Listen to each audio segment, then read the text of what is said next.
I just wanted to start out with a question about the importance of independence for the central bank. I know you can't comment on political goings-on, but you may have noticed there was some campaigning going on in the last year, and the Federal Reserve was discussed a few times. Could you comment on the importance of preserving the independence of the Federal Reserve Bank from interference by either the executive branch or the legislative branch, and what that would mean for monetary policy effectiveness if there wasn't a sense of independence of the bank? Thank you for that question.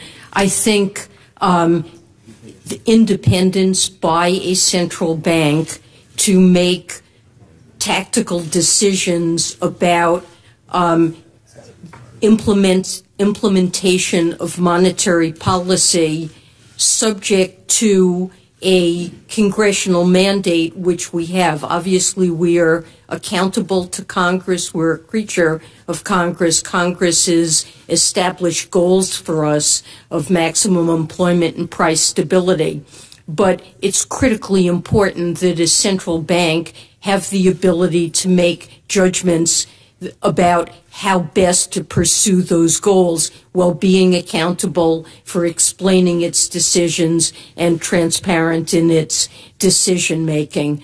Central banks around the world in recent decades have gained this independence, and the economic outcomes that have resulted from this trend towards central bank independence, we have seen much better macroeconomic performance. So there's actually studies showing that banks that have that sense of independence, that there have been improvements in those countries? Yes, there is clear evidence of better outcomes in countries where central banks can take the long view, are not subject to short-term political pressures, and sometimes central banks need to do things that are not immediately popular for the health of the economy.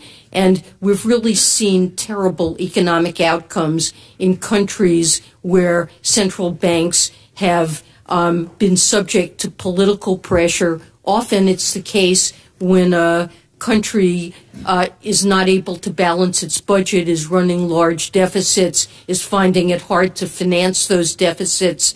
How can you finance it? You realize you can go to the central bank and force it to buy the debt that's being issued.